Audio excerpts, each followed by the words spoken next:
নমস্কাৰ সকলোকে আৰু আপোনালোকক স্বাগতম জনাইছোঁ মোৰ চেনেললৈ। তো আমি অসমৰ মানচিত্ৰৰ জৰিয়তে আমি অসমৰ জিলাসমূহৰ বিষয়ে যিটো আমি ভিডিঅ' চিৰিজ কৰি আছিলোঁ, আজি আমি শিৱসাগৰ জিলাখনৰ বিষয়ে জানিম।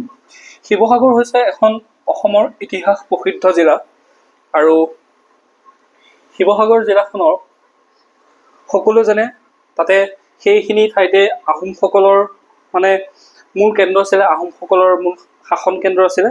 আৰু শিৱসাগৰ জিলাখনক আগতে ৰংপুৰ নামেৰে জনা গৈছিলে। কি নামেৰে জনা গৈছিলে? শিৱসাগৰ জিলাখনৰ পূৰ্বৰ নাম আছিলে বা ৰংপুৰ।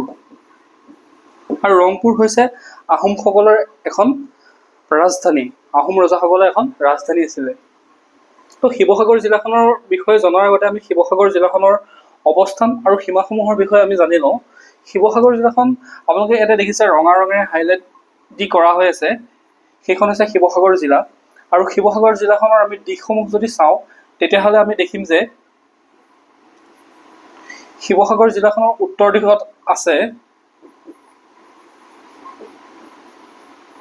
মাজুলী জিলাখন আছে, তাৰপিছত আছে ডিব্ৰুগড়,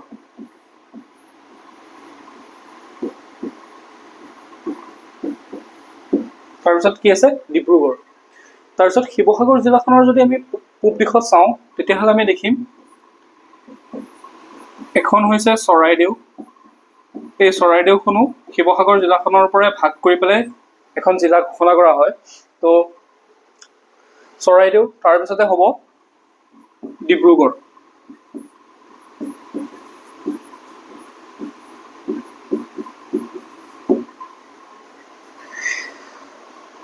তাৰপিছতে আমি শিৱসাগৰ জিলাখনৰ যদি দক্ষিণ দিশত চাওঁ তেতিয়াহ'লে এখন ভাৰতবৰ্ষৰ এখন ৰাজ্যৰ সৈতে সীমাৰ ভাগ বতৰা কৰে, সেইখন হৈছে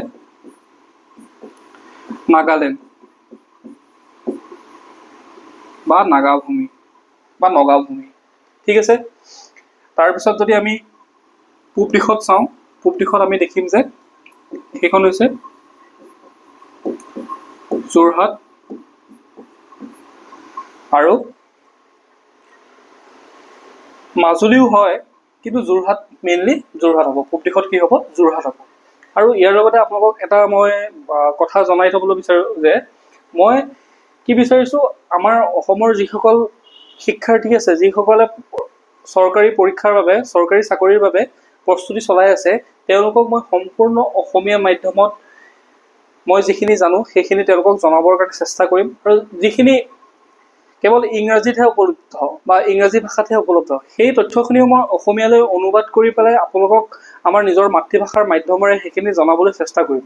আৰু সেইটোৱে মই এটা সংকল্প হিচাপে লৈছোঁ যে বহুত ইউটিউব চেনেল আছে, বহুত কোচিং ইনষ্টিটিউশ্যন আছে, সকলোৱে ইংৰাজী, হিন্দী তেনেধৰণে ভাষাৰ এটা মিক্সিং কৰি পেলাই, এটা ভাষাৰ সানমিহলি কৰি পেলাই তেওঁলোকে তথ্যসমূহ জনায় বা সেই তথ্যসমূহ তেওঁলোকে লৈ আহে। কিন্তু মই বিচাৰিছোঁ যে সম্পূৰ্ণ অসমীয়া ভাষাত, অসমীয়া মাধ্যমত সেই আমি যিখিনি কথা জানিব লাগে আমাৰ পৰীক্ষাৰ বাবে বা চৰকাৰী চাকৰিৰ প্ৰস্তুতিৰ বাবে আমাৰ যিখিনি জ্ঞানৰ প্ৰয়োজন, সেইখিনি আমি অসমীয়া ভাষাৰ মাধ্যমেৰে শিকিবলৈ চেষ্টা কৰিম। আৰু মই এইটো এটা সংকল্প হিচাপে এই ইউটিউব চেনেলটো খুলিছোঁ।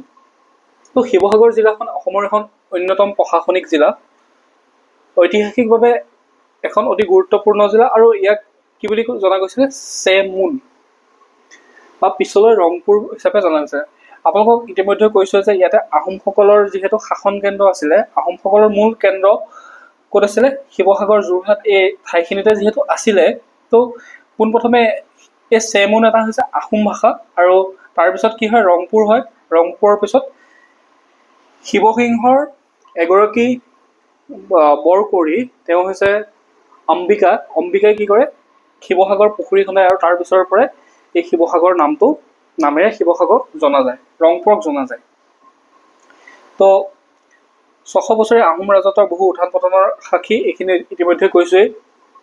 আৰু সমগ্ৰ শিৱসাগৰ জিলাখনতে আপুনি যোনফালে নাযাওক কিয়, তাতে আপুনি সেই ঐতিহাসিক সমলবোৰ দেখা পাব। আহোম ৰজাসকলৰ নিৰ্মাণ কৰা ঘৰসমূহ হওক বা দৌল দেৱালয়, পুখুৰী বা তেওঁলোকে যুদ্ধত ব্যৱহাৰ কৰা সামগ্ৰীসমূহ বা ঐতিহাসিক গাঁওসমূহ মৈদামসমূহ সেইসমূহ ক'ত দেখা পাব? শিৱসাগৰ জিলা। আপুনি যোনফালে নাযাওক তেনেকুৱা ধৰণৰ সমলৰে শিৱসাগৰ জিলাখন সম্পূৰ্ণ হৈ আছে। তো আমি সীমাসমূহ জানিলোঁ। তাৰপিছত শিৱসাগৰ জিলাখনৰ যদি মাটিকালি চাওঁ তেতিয়াহ'লে 2668 আনুমানিক এটা বৰ্গ কিলোমিটাৰ এটা এৰিয়া, ঠিক আছে, এটা ক্ষেত্ৰফল। তাৰপিছতে আমি শিৱসাগৰ জিলাখনৰ যদি মেপখনৰ জৰিয়তে, মানচিত্ৰখনৰ জৰিয়তে যদি আমি শিৱসাগৰ জিলাখনৰ তথ্যসমূহ জানিবলৈ চেষ্টা কৰোঁ, তেতিয়াহ'লে আমি দেখিম যে মুখ্য নৈ আৰু উপনৈসমূহ যদি চাওঁ, মুখ্য নদী উপনদীসমূহ যদি চাওঁ, তেতিয়াহ'লে আমি দেখিম যে ব্ৰহ্মপুত্ৰ নদীখন শিৱসাগৰ জিলাখনৰ প্ৰায় উত্তৰ দিশেৰে হৈ হৈ চাউথৰ ফাললৈ আহি পেলাই দক্ষিণৰ ফাললৈ আহি বৈ গৈছে, ঠিক আছে। তো ব্ৰহ্মপুত্ৰ নদীখন যিহেতু উত্তৰ দিশেৰে বৈ গৈছে, সেইকাৰণে ব্ৰহ্মপুত্ৰৰ দক্ষিণ পাৰত শিৱসাগৰ জিলাখন অৱস্থিত। আৰু দক্ষিণ পাৰত অৱস্থিত হোৱাৰ বাবে শিৱসাগৰ জিলাৰ মাজভাগেৰে যিসমূহ নৈ বৈ গৈছে সেইসমূহ হ'ব ব্ৰহ্মপুত্ৰ নদীৰ দক্ষিণ পাৰৰ উপনৈ। আৰু সেই উপনৈসমূহৰ যদি আমি নামসমূহ চাওঁ, তেতিয়াহ'লে আমি এখন নৈ হৈছে, এইখন হৈছে নামদাং। এইবিলাক আপোনালোকে লিখি ল'ব। আৰু এই নামদাং নৈখন গৈ ক'ত লগ খাইছে? দিখৌ নদীত লগ খাইছে। এইখন হৈছে দিখৌ নৈ। এই দিখৌ নৈখনত নামদাং নদীখন লগ খাইছে আৰু লগ হৈ পেলাই ক'ত পৰিছে? ব্ৰহ্মপুত্ৰত পৰিছে।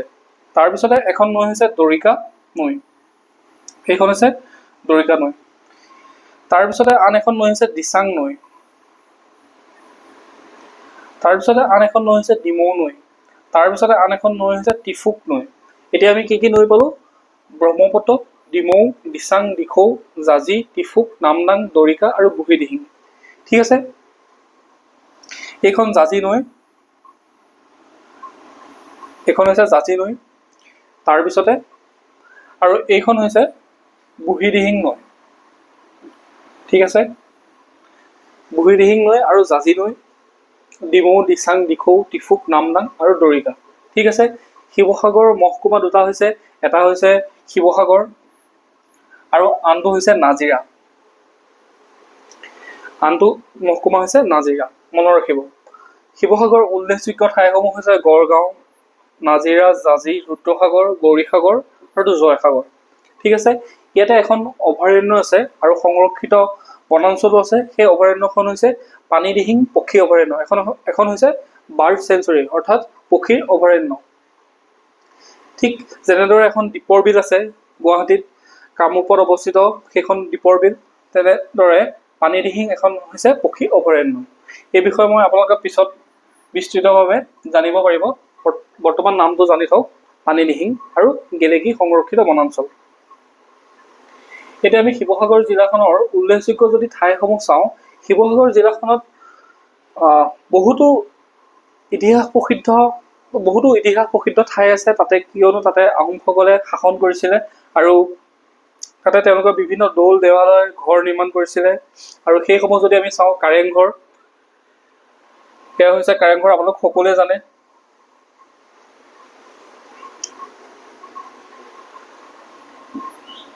কাৰেংঘৰ ৰাজেশ্বৰ সিংহই নিৰ্মাণ কৰিছিলে। ৰুদ্ৰসিংহই পোনপ্ৰথমে ইয়াক কাঠ বাঁহেৰে নিৰ্মাণ কৰিছিলে, তাৰপিছতে ৰাজেশ্বৰ সিংহই ইয়াক ইটা বালিৰে নিৰ্মাণ কৰে, অৰ্থাৎ পকী কাৰেংঘৰটো নিৰ্মাণ কৰে। কেতিয়া নিৰ্মাণ কৰিছিলে? 1765 চনত। তাৰপিছত ৰংঘৰ ৰুদ্ৰসিংহই নিৰ্মাণ কৰিছিলে পোনপ্ৰথমে, তাৰপিছত প্ৰমত্ত সিংহই কি কৰে? ঠিক সেই যেনেদৰে ৰাজেশ্বৰ সিংহই পকীৰে নিৰ্মাণ কৰিছে, ঠিক সেইদৰে প্ৰমত্ত সিংহইও ৰংঘৰ ভাগক পকী কৰি তোলে। আৰু এইটো হৈছে এছিয়াৰ প্ৰথম পেভিলিয়ন হিচাপে প্ৰখ্যাত। এছিয়াৰ প্ৰথমটো পেভিলিয়ন বুলি যদি প্ৰশ্ন আহে, তেতিয়াহ'লে আমি কি বুলি জানিম? সেইটো হৈছে ৰংঘৰ। শিৱসাগৰ বৰপুখুৰী আৰু শিৱদৌল, ৰাণী অম্বিকা গৌৰী স্বামী শিৱসিংহৰ নামত শিৱসাগৰ বৰপুখুৰী খন্দাই আৰু শিৱদৌল নিৰ্মাণ কৰে, মনত ৰাখিব। শিৱসিংহৰ 3গৰাকী বৰকন্যা আছিলে, তাৰ ভিতৰত এগৰাকী হৈছে অম্বিকা আৰু দুগৰাকী আছিলে ফুলেশ্বৰী আৰু এগৰাকীৰ নাম কি আছিলে? দ্ৰুপদী।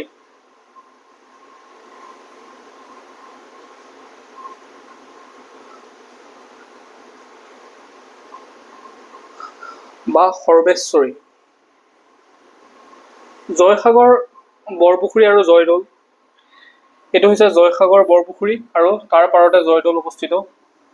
ৰুদ্ৰসাগৰ আৰু ৰুদ্ৰসাগৰ শিৱদৌল, তাৰপিছত গৌৰীসাগৰ বৰপুখুৰী আৰু গৌৰীদৌল।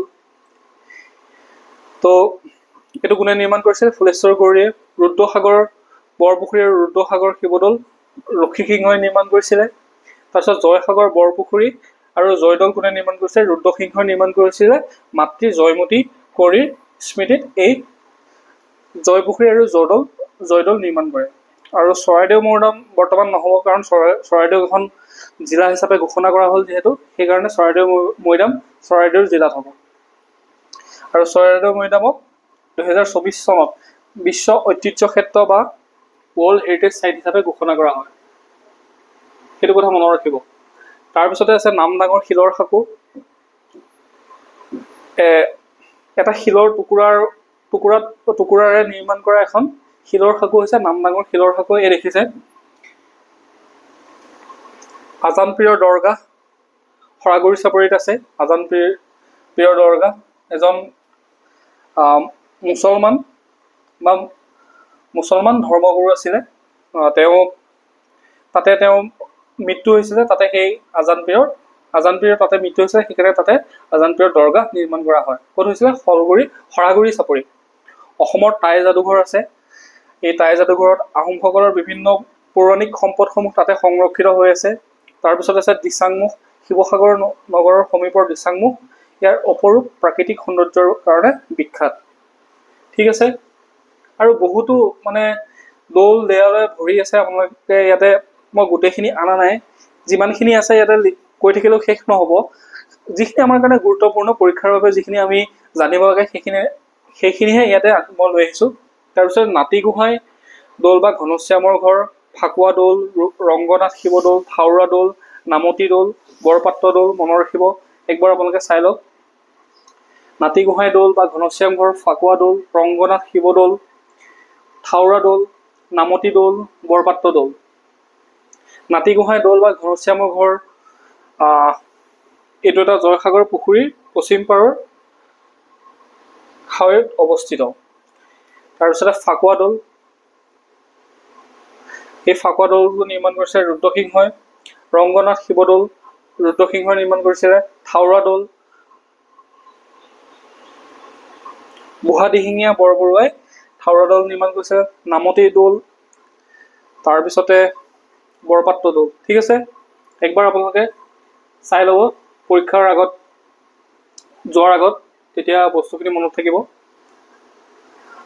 আৰু ৰিভাইজ নকৰিলে, অৰ্থাৎ এইখিনি যদি আপোনালোকে বাৰে বাৰে পঢ়ি নাথাকে তেতিয়াহ'লে আপোনালোকে কেতিয়াও মনত ৰাখিব নোৱাৰে। এইখিনি বাৰে বাৰে পঢ়ি থাকিব লাগিব। মই তাৰপিছতে কৈছিলোঁ এখন অভয়াৰণ্য আছিলে, সেইখন হৈছে পানীদিহিং অভয়াৰণ্য। সেইখন ক'ত আছে? শিৱসাগৰ জিলাৰ ব্ৰহ্মপুত্ৰ নদৰ দক্ষিণত অৱস্থিত।